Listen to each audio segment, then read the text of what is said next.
Here with Northwestern State third-year women's co-head coach Brooke Stoehr. Coach, the home stretch is here. I can't believe it's already been 3.5 months of the season. What is this time like for you guys as you look toward Katy?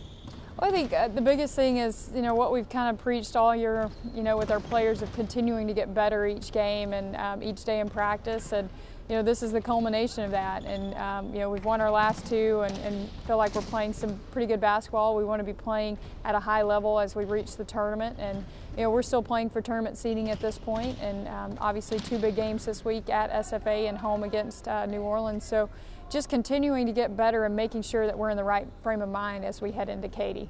A bit of a break from your last game, a week again, so you got kind of getting used to that, I guess, but a very, very good second half and a chance to carry some momentum into a very tough place to win over in Nacogdoches. Yeah, SFA's lost 1 home game. It was the very first home game of the season against Louisiana Tech, and they haven't been beaten in conference play. So we know the history. We know how difficult it is to play there. Our players, on the roster have competed there for the last 2 years. They understand that. Our newcomers will figure that out pretty quickly when we get there. But it doesn't change in terms of how we have to execute, and I thought we executed in the second half pretty well against Southeastern on Thursday night, and some of that has to do with this point in the season of just getting in the flow, knocking down shots, feeling comfortable, moving the ball, playing with a little bit more tempo offensively, and I thought we did a really good job with that on Thursday. You certainly executed the first half, or the first 10 minutes or so against SFA here last month. The second half wasn't the same, but you certainly did in the first half did a great job keeping Portia Roberts off the boards and off the scoreboard. Unfortunately, Tierney Henderson, and they kind of provide that pick your poison kind of right, a and they're matchup. Seniors. They're 2 seniors that they want to win a championship. They won a regular season title last year, have clinched a share of first at least for this season, so which says a lot about them and their ability to, over the long haul, compete and win close games. They've had a couple of overtime games that they've pulled out, 1 at home, 1 on the road. Made some tough baskets along the stretch. We're tied here, and Henderson hits a big 3 in the corner and under a minute to go, and that's a senior stepping up, making a big play. We had a freshman that lost her, and I think that probably won't happen again, but it was a great learning lesson for her and for our team. But they're very good inside, and they're going to pound the ball inside to Portia. She's shooting 60+% from the field. We know that we can't give her easy looks at the basket. We've got to contest shots. We've got to not allow her to get easy looks and easy touches in and around the rim. And then we've got to find Henderson. I think, when you look at their numbers over the last 7 games, Henderson shooting, 38% from 3, and we've got to know where she is, and whether that be in our zone or in our full court or transition, whatever it may be, we've got to know where she is, and we've got to be able to limit her touches and force her to take tough contested shots. Much like you talked about Henderson being that second kind of scorer for SFA, you may have found one the last couple of games in Beatrice Atura, who is giving you a spark off the bench, 21 points in each of the last 2 games, and helping Janelle out and picking up some pieces. 4 double-figure scores against New Orleans, 3 against Southeastern.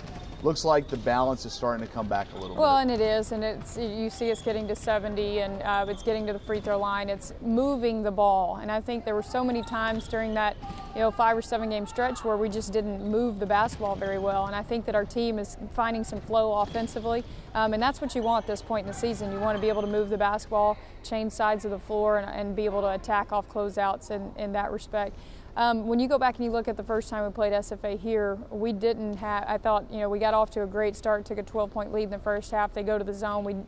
We miss 3 open threes, have a turnover, and miss 2 layups, and give up 2 threes in transition. One's a bank 3, and give up a couple of and ones. But then that turned the tide at the end of the first half. But felt like the second half we attacked their zone and really, were able to score the basketball until the last 3 minutes of the game. But Beatrice gives us that extra added offense, more consistency, and that's what we've been missing. I think that we've got to have balance in order for this team to be successful, and we can't count on 1 or 2 people. We've got to have balance from the whole group, and I feel like we've gotten that the last couple of games, and that's something that obviously we're excited about, and hopefully we'll have that continue here over the next couple of weeks.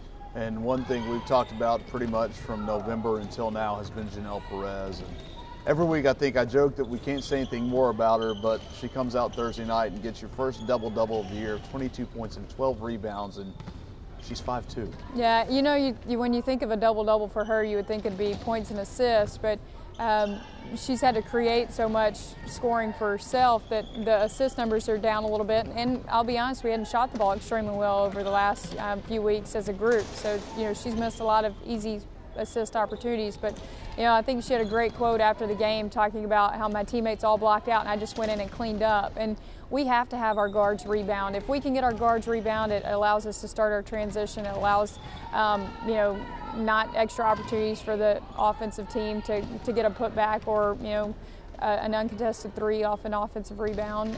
And if we can have that, I think Chelsea had 11 boards. She had 12. Beatrice had 5 or 6. Keisha had 4 or 5. I think that if we can get our perimeter rebounding like that, I think it's only beneficial for us. Certainly don't like to look ahead, especially with an opponent like SFA coming up. But as we kind of transition, one more home game, it's reunion weekend. It's always a great atmosphere. You've got New Orleans here, and that was a wild game where you were up 20 in the second half. They made a run similar to what we saw from the men last night, and you guys were able to close it out. But that's a program that seems to have taken a step forward. Yeah, they've won their last few games. I mean, they beat Nichols, they beat ACU, some tough games, and they've been at home and been able to get some home wins, and that's their confidence is high. Randy Brown's playing really well, shooting the basketball. I think she's scored 100 and something points over the last 4 games. She's put up some pretty stout offensive numbers. We're going to have to do a great job of knowing where she is, finding her.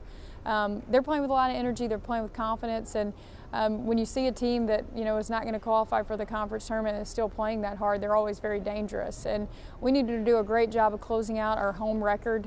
We've lost 2 at home this season, and have had a pretty good home record. And we've got to be able to protect our home court, and we've got to have great energy. And it's a great day to honor our seniors. You know, we have 3 seniors, Chelsea Rogers, Presley Owens, and Ariane Osmer, that have meant a lot to our program.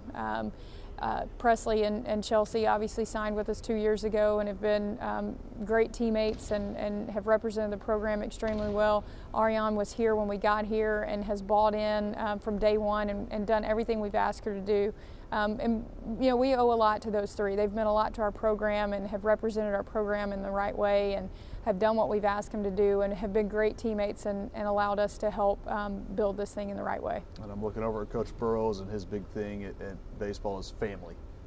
And it's a chance for reunion weekend means family. And what does that mean to you to bring the old letter winners back, bring the Graysons and the Harrises and the Pews and to these back into the gym and to say welcome back? Well, I think it's always a special time. You know, family is one of our 4 core values within our program, and it's something that we talk a lot about. And you know, we don't look at family as just blood relation. We look at family as people that you love, you trust, and respect. And those former players are obviously part of that and a huge part of the tradition that Coach Pearson and Coach Smith and Coach Graff had here before we got here. And it's something that we can do to honor and bring them back. And hopefully we'll have a great turnout. I know it's always difficult. The men always get more than we do because a lot of women are still coaching at this point. And I think it's always easier for those guys to get back that aren't coaching and they're doing other things. But you know, we've had a good turnout. I think got an email from a former player today and coming to the game on Thursday too. So I think it's always exciting. They're excited about the direction of the program and definitely want to honor them and make sure that they understand how important they are to this program. Thank you, Coach.